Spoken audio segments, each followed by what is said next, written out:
আসসালামু আলাইকুম, ফারজানা ইয়াসমিন স্বাগত জানাচ্ছি এনটিভির দুপুরের খবরে। কোটা আন্দোলনকারীদের দাবি দাওয়া নিয়ে তাদের সাথে বৈঠকে বসার ইচ্ছা প্রকাশ করেছেন প্রধানমন্ত্রী শেখ হাসিনা। পেশাজীবী সমন্বয় পরিষদের কেন্দ্রীয় নেতাদের সাথে বৈঠকে তিনি কথা বলেছেন। এ সময় শেখ হাসিনা বলেন তিনি কোনো সংঘাত চান না, আর এরই অংশ হিসেবে আটক সাধারণ শিক্ষার্থীদের মুক্ত করার নির্দেশও দেন প্রধানমন্ত্রী। এ সময় শেখ হাসিনা বলেন প্রতিটি হত্যাকাণ্ডের বিচার করা হবে। বিশ্ববিদ্যালয়, স্বায়ত্তশাসিত প্রতিষ্ঠান ও সরকারি প্রতিষ্ঠানের প্রস্তাবিত পেনশন ব্যবস্থা বাতিলের ঘোষণাও দেন তিনি। ইতিমধ্যে এ সংক্রান্ত সারসংক্ষেপে তিনি অনুমোদন দিয়েছেন বলেও জানান শেখ হাসিনা। আমি আবারও বলছি যে আন্দোলনকারীরা যদি আলোচনা করতে চায়, আমি এখনও রাজি, যে কোনো সময় তারা আসতে পারে, আলোচনা করতে পারে, দরকার হলে তাদের গার্জিয়ানদের নিয়েও আসতে পারে। বৈষম্য বিরোধী ছাত্র আন্দোলনে হামলা করে আন্দোলনকারীদের হত্যা ও আহত করার প্রতিবাদে রাজধানীর বিভিন্ন স্থানে বিক্ষোভ সমাবেশ করেছেন আন্দোলনরত শিক্ষার্থীরা। শনিবার সকাল থেকে ঢাকার রামপুরা, বনশ্রী, বাড্ডা এলাকায় বিভিন্ন শিক্ষা প্রতিষ্ঠানের শিক্ষার্থীরা বিক্ষোভ সমাবেশ করেন।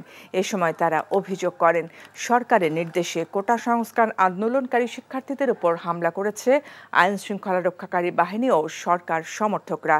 তাদের হামলায় হতাহত হয়েছে বহু শিক্ষার্থী, শিশু ও সাধারণ মানুষ।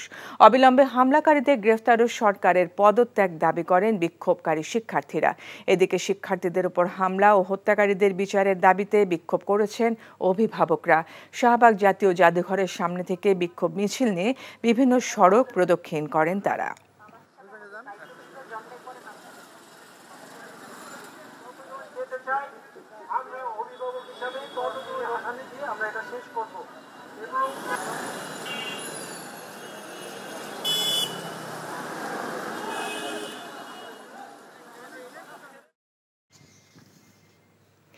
এদিকে সারা দেশে বিক্ষোভ কর্মসূচি করছেন শিক্ষার্থীরা।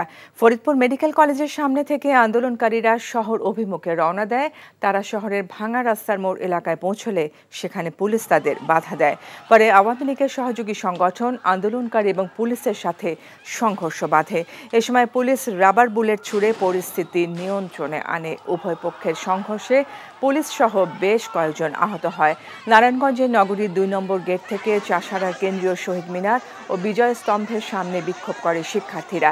এ সময় বিজিবির গাড়ি শিক্ষার্থীরা আটকে দিলে তাদের সাথে সহমর্মিতা জানিয়ে স্থান ত্যাগ করে বিজিবি। রংপুর নগরীতে সমাবেশ ও বিক্ষোভ মিছিল করেছে বৈষম্য বিরোধী ছাত্র আন্দোলন। এই কর্মসূচিতে অংশ নেন অভিভাবক ও বিভিন্ন পেশার মানুষজনরা। বৃষ্টি উপেক্ষা করে বিক্ষোভ মিছিল নিয়ে ঢাকা আরিচা মহাসড়কে অবস্থান নিয়েছেন জাহাঙ্গীরনগর বিশ্ববিদ্যালয়ের শিক্ষার্থীরা। এই কর্মসূচিতে একাত্মতা জানিয়ে তাদের সঙ্গে যোগ দিয়েছেন শিক্ষকরাও। টাঙ্গাইলে আন্দোলনরত শিক্ষার্থীরা খণ্ড খণ্ড মিছিল নিয়ে প্রেস ক্লাবের সামনে এবং পুরনো ভবনের সামনে অবস্থান নেয়। কুমিল্লা জেলা স্কুলের সামনে বিক্ষোভ ও গণমিছিল শুরু করেছে সাধারণ শিক্ষার্থীরা। এ সময় আওয়ামী লীগ, যুবলীগের নেতাকর্মীরা স্টেডিয়ামের বাইরে অবস্থান নেওয়ায় উত্তেজনাকর পরিস্থিতির সৃষ্টি হয়। এছাড়া চট্টগ্রাম, বরিশাল, সিলেট, শরীয়তপুর, লক্ষ্মীপুর সহ বিভিন্ন স্থানে বিক্ষোভ করছে শিক্ষার্থীরা।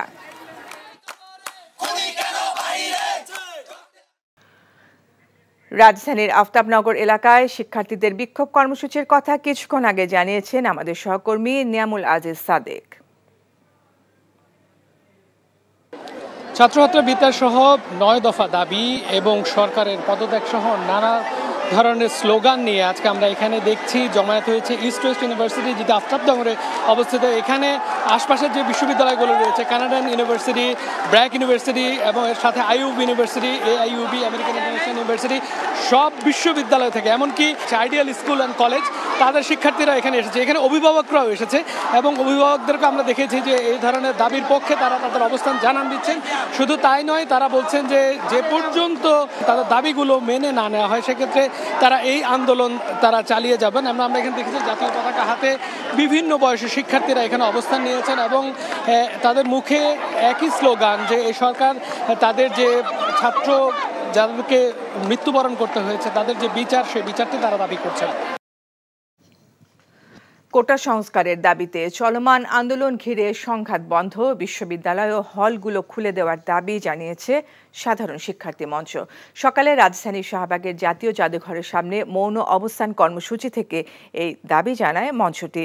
এছাড়া সংঘাতে আহত নিহতদের পরিবারবর্গের স্থায়ী পুনর্বাসন, ক্যাম্পাসে শিক্ষার পরিবেশ ফিরিয়ে আনা সহ 9 দফা দাবি জানান তারা। লিখিত বক্তব্যে শাকুর হোসেন বলেন, কোটা আন্দোলনে অনেক প্রাণ ঝরেছে।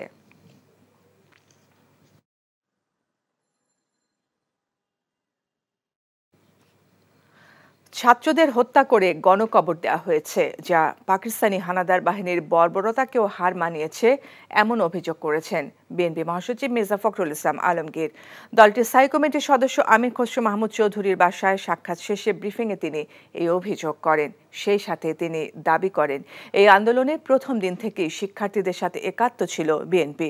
ছাত্রদের যৌক্তিক আন্দোলনে শুধু সমর্থন নয়, সর্বাত্মক সহযোগিতা থাকবে বলেও জানান বিএনপি মহাসচিব। এখন শুধু ছাত্ররা নয়, সব শ্রেণী পেশার মানুষ এতে যুক্ত হয়েছে উল্লেখ করে দেশের সর্বস্তরের জনগণকে এই আন্দোলনে যুক্ত হবার আহ্বান জানান তিনি। ভয়াবহ দানবীয় যে ফ্যাসিস্ট সরকার, তারা যেভাবে হত্যা করেছে আমাদের সন্তানদেরকে, এটা অবর্ণনীয়, ভাষায় বর্ণনা করা যায় না। শত শত ছাত্রকে তারা হত্যা করেছে। আবারও যখন আমরা দেখতে পাই যে তাদেরকে গণকবর দেওয়া হয়েছে, আমি যেটা দেখলাম পত্রিকায় যে প্রায় 59 জনকে গণকবর, এর পাকিস্তানি হানাদার বাহিনীকেও তো হারিয়ে যাচ্ছে, চিন্তাই করা যায় না এটা। আমি মনে করি যে আপনার এই আন্দোলন তার বিজয়ের দ্বার প্রান্তে এসে গেছে এবং বিশ্বাস করি ইনশাআল্লাহ এই জনগণের বিজয় অবশ্যই হবে, ছাত্রদের বিজয় অবশ্যই হবে। ঢাকা বিশ্ববিদ্যালয়ের উপাচার্য অধ্যাপক মাকসুদ কামাল বর্তমান পরিস্থিতিকে জাতীয় সংকট উল্লেখ করে বলেছেন, এই সংকট নিরসনে সব রাজনৈতিক দলকে ঐক্যবদ্ধভাবে উদ্যোগ নিতে হবে। শিক্ষার্থীদের নিরাপত্তা দিতে বিশ্ববিদ্যালয় প্রশাসনের কোনো গাফিলতি ছিল না বলেও জানান তিনি। সংকটটি হলো একটি জাতীয় সংকট, সেটি জাতীয়ভাবেই সকল রাজনৈতিক দল দায়িত্ব নিয়েই সেটি সমাধান করা উচিত। হলগুলোতে এবং সমগ্র বিশ্ববিদ্যালয়ে যেন সহশিক্ষা কার্যক্রম আরও জোরদার করা যায়, ভবিষ্যতে শিক্ষার্থীদের জীবনমানের উন্নয়ন, স্বাধীনভাবে মত প্রকাশ, এই বিষয়গুলোর বিষয়ে ইতিমধ্যে একটি নীতিমালা প্রণয়নের কাজ আমরা ইতিমধ্যেই শুরু করেছি। বর্তমান পরিস্থিতি মোকাবেলায় জাতীয় ঐক্য ও সংলাপের আহ্বান জানিয়েছেন নীল দলের শিক্ষকরা। সকালে ঢাকা বিশ্ববিদ্যালয়ে প্রতিবাদ কর্মসূচিতে তারা এই আহ্বান জানান। সাম্প্রতিক ঢাকাসহ সারা দেশে সহিংসতা, নাশকতা ও হত্যার প্রতিবাদে ঢাকা বিশ্ববিদ্যালয়ে প্রতিবাদ জানান নীল দলের শিক্ষকরা। তারা সব ঘটনার সুষ্ঠু তদন্ত ও বিচার চেয়ে মৌন মিছিল করেন। এর আগে সকালে অপরাজেয় বাংলার পাদদেশে নীল দলের শিক্ষকরা প্রতিবাদে অংশ নিয়ে বলেন, একটি মহল দেশকে পেছনের দিকে নিয়ে যেতে পায়তারা করছে। শিক্ষার্থীদের ক্লাসে ফিরে আসার আহ্বান জানান শিক্ষক নেতারা। কারোর উস্কানিতে শিক্ষার্থীদের পা না দেওয়ারও অনুরোধ জানান তারা। বক্তারা বলেন, শিক্ষার্থীদের শান্তিপূর্ণ আন্দোলনকে বহিরাগতরা বিপথে নিয়ে যায়। প্রতিবাদ সমাবেশে ঢাকা বিশ্ববিদ্যালয়ের সাবেক ভিসি অধ্যাপক আখতারুজ্জামান, সাবেক প্রক্টর গোলাম রব্বানী ও অধ্যাপক ওহিদুজ্জামান চান বক্তব্য রাখেন। যে শিক্ষার্থীরা গ্রেপ্তার হয়েছে তাদের অবিলম্বে মুক্তিদানের জন্য আমি সরকারকে অনুরোধ করব। যে একটি দাবি আন্দোলনকে, সেটিকে তার একটি সুষ্ঠু পরিসমাপ্তি দেওয়া প্রয়োজন। আলোচনার মধ্য দিয়ে এখানে সেটি হতে পারে। কারা আমাদের এই সুপ্রিয় শিক্ষার্থী সহ বাংলাদেশের নাগরিক, শিশু সহ সবার জীবন কেড়ে নেওয়ার এই যে একটি তাণ্ডব লীলা বাংলাদেশে সংগঠিত করে গেল, আমরা তাদেরকে দ্রুত বিচারের ব্যবস্থাপনায় দেখতে চাই। ঢাকা বিশ্ববিদ্যালয়ের সাদা দলের শিক্ষকরা সাম্প্রতিক ঘটনার জন্য সরকারের পদত্যাগ দাবি করেছেন। সকালে ঢাকা বিশ্ববিদ্যালয়ের ভিসি চত্বরে প্রতিবাদ কর্মসূচি পালন করেন তারা। পরে সেখান থেকে একটি মৌন মিছিল রাজু ভাস্কর্যের সামনে নিয়ে যান। সেখানে তারা সাংবাদিকদের সাথে কথা বলেন। এ সময় শিক্ষক নেতারা বলেন, যেভাবে শিক্ষার্থীদের উপর গুলি চালানো হয়েছে তা কোনো সভ্য সমাজে চলতে পারে না। বিশ্ববিদ্যালয় প্রশাসনও শিক্ষার্থীদের নিরাপত্তা দিতে ব্যর্থ হয়েছে বলেও অভিযোগ তাদের। আরও বলেন, সরকার শিক্ষার্থীদের যৌক্তিক দাবিগুলোর সুষ্ঠু সমাধানে না গিয়ে উল্টো পথে হেঁটেছে, যার কারণে এত হত্যাকাণ্ড। অনুষ্ঠানে অধ্যাপক লুৎফর রহমান সহ সাদা দলের শিক্ষক নেতারা বক্তব্য রাখেন।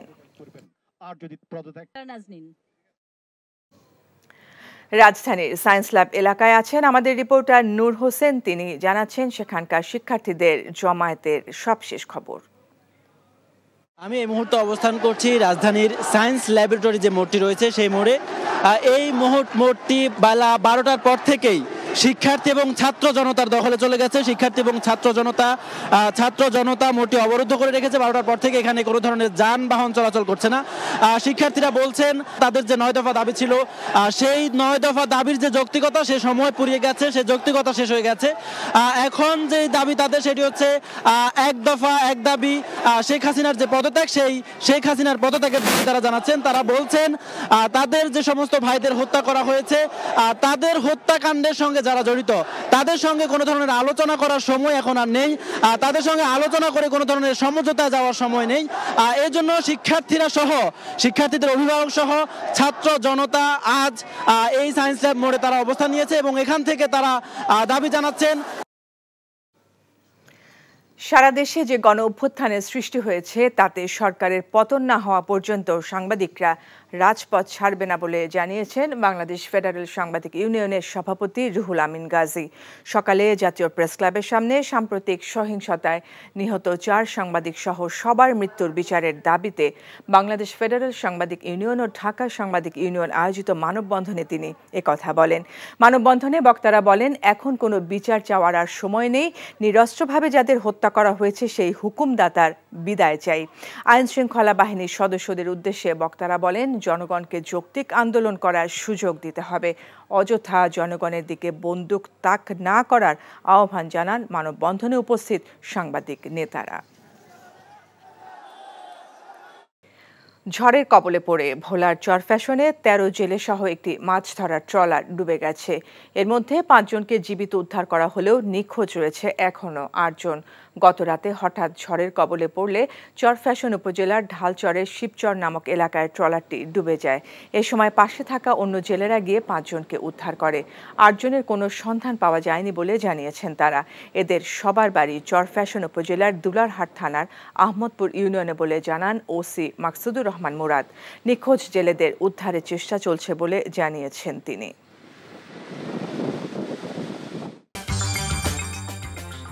এই ছিল দুপুরের খবরে। এই খবরের ভিডিও সহ আপডেট জানতে ভিজিট করুন এনটিভি অনলাইন www.ntvbd.com। এছাড়াও এনটিভির জনপ্রিয় সব অনুষ্ঠান ও খবরের আপডেট জানতে ভিজিট করুন আমাদের ইউটিউব ও ভেরিফাইড ফেসবুক পেজ। 5 দেশের খবর দেখার আমন্ত্রণ রইল। এতক্ষণ সাথে থাকার জন্য ধন্যবাদ সবাইকে।